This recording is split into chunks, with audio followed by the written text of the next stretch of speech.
Situation बहुत सारे cases में सामने आती है कि किसी बंदे को पुलिस ने गिरफ़्तार किया है और अपने पास बिठाया हुआ है और उसकी गिरफ़्तारी नहीं डाल रहे और उसको अदालत में भी पेश नहीं कर रहे। पहले तो आप ये देखें कि पुलिस सिर्फ तब गिरफ़्तार कर सकती है किसी बंदे को जब वो बंदा उस एफ़आईआर में नामज़द है, या उसको एफ़आईआर में नामज़द नहीं है, एफ़आईआर नामालूम लोगों के ख़िलाफ़ थी, लेकिन बाद में सप्लीमेंट्री स्टेटमेंट के थ्रू 161 की स्टेटमेंट के थ्रू उस बंदे को उसमें नामज़द किया गया है, तो देन पुलिस किसी बंदे को गिरफ़्तार कर सकती है। सस्पिशन के ऊपर भी अगर किसी को गिरफ़्तार करेगी तो उसकी गिरफ़्तारी जो है वो अपने रिकॉर्ड में वो डालेगी, और उसके बाद, और ये कानून है कि विद इन 24 आवर्स आपने उस गिरफ़्तार शुदा मुलज़िम को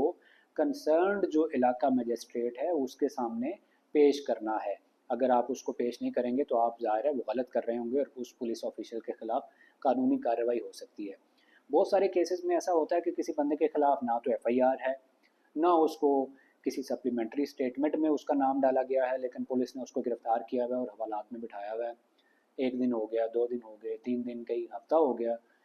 उसको छोड़ नहीं रहे, और पीछे जो हैं वो उसके फैमिली मेम्बर्स वो जाते हैं और पुलिस वाले उनको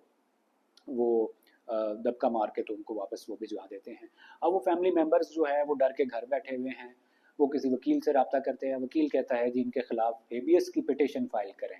हाई कोर्ट में जाएँ या सेशंस कोर्ट में जाएँ। वो कहते हैं कि नहीं जी, पुलिस ने डराया हुआ है, अगर तुम अदालत में गए या किसी वकील से रब्ता किया तो हम इसको किसी बड़े केस में फंसा देंगे। इस तरह कुछ केसेस में होता भी है डेफिनेटली हमारे यहाँ पे प्रैक्टिस, लेकिन मैं ये हमेशा ये कहता हूँ कि आपका, अगर पुलिस ने किसी को इलीगल कस्टडी में रखा हुआ है तो आपको फ़ौरन जो फोरम्स हैं, कंप्लेंट के फोरम्स हैं, जो अदालती फोरम्स हैं, उनके ऊपर जाना चाहिए। अगर उसको किसी मुकदमे में इन्वॉल्व भी कर देती है ना पुलिस सब्सिक्वेंटली, या एंटीडेटेड किसी मुकदमे में,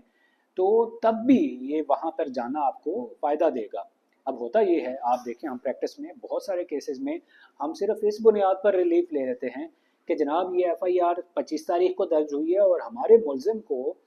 जो इसमें नामजद किया गया जो बाद में, उसको इन्होंने 18 तारीख से उठाया हुआ है। कोर्ट कहती है जी आपके पास क्या प्रूफ है इसको 18 तारीख का, उन्होंने, हम कहते हैं जनाब ये देखें जी, हमने 18 तारीख को सिटीज़न पोर्टल पर कंप्लेंट फ़ाइल की थी, हमने 18 तारीख को जो आईजी पुलिस का जो कंप्लेंट सेल है हमने वहाँ पर कंप्लेंट जो है वो फ़ाइल की थी, ये हमारे पास उस तारीख का डायरी नंबर है, ये हमारे पास उस तारीख की रसीदें हैं।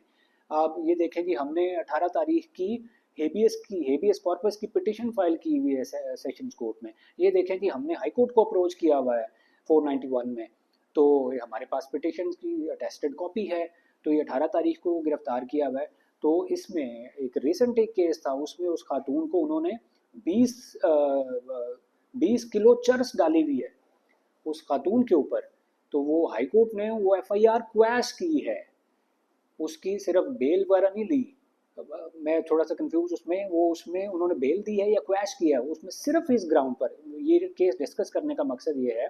कि सिर्फ इस ग्राउंड पर उन्होंने कहा कि ये जो खातून को जिस दिन उठाया गया था उस दिन उन्होंने, या उससे अगले दिन उन्होंने हेबियस कॉर्पस की पिटिशन फाइल की हुई है और उसमें उन्होंने सारा वकूआ लिखा हुआ है, उनके पास फुटेज मौजूद है, और ये गिरफ्तारी आप जो डाल रहे हैं इस एफआईआर में ये तो 5 दिन बाद की है, तो इसका मतलब ये है कि देयर इज़ समथिंग फिशी, ये कोई मैनेज किया हुआ है, ये मिस यूज़ ऑफ पावर है, ये मिस यूज़ ऑफ अथॉरिटी है। तो सिर्फ उस ग्राउंड के ऊपर उस खातून की बेल हुई है या क्वैशमेंट हुई है, वो जजमेंट मेरे पास है, और बहुत सारे केसेस में ये हम रूटीन में करते हैं, हम सिर्फ इस ग्राउंड पर अदालत से रिलीफ ले लेते हैं। और इवन बहुत सारे केसेस में जो हीनियस क्राइम्स के, मतलब एटीसी के केसेस में वो सीटीडी ने बंदे उठाए हुए हैं लेकिन उनकी गिरफ्तारी नहीं डाली हुई, और पीछे जो फैमिली थी उसने फौरी अप्रोच किया था पुलिस को, 365 बी की एफआईआर दर्ज करवाई थी, तो वो बाद में बेशक वो उस बंदे के ऊपर उन्होंने बॉम्ब भी डाला हुआ है, लेकिन वो जो उन्होंने टाइमली उसकी मिसिंग को रिपोर्ट किया था, 365 की उन्होंने जो एफआईआर दर्ज करवाई थी, वो एफआईआर उनको फ़ायदा दे गई उस ट्रायल में। इतना बड़ा केस डाला गया कि इस बंदे से बम बरामद हुआ है, ये दहशत गर्दी करना चाहता था, लेकिन वो जो एफआईआर थी उसके मिसिंग होने की, उस एफआईआर ने वो उसके ट्रायल में डेंट डाला और उस बेसिस पर उसको रिलीफ मिला और उसको एक्विट किया गया। तो मैं हमेशा ये कहता हूँ कि आपको डरना नहीं चाहिए, जब भी इस तरह पुलिस किसी बंदे को उठा ले तो वो आप फौरी तौर पर उसको उसकी मिसिंग को रिपोर्ट करें और बताएं कि जी उन्होंने बिठा के रखा हुआ है वहाँ पे, हैवियस की पिटीशन में जाएं, पुलिस के जो कंप्लेंट के फॉर्म्स हैं, और ये जो एविडेंसेस होंगी ये आपको बाद में फ़ायदा देंगे।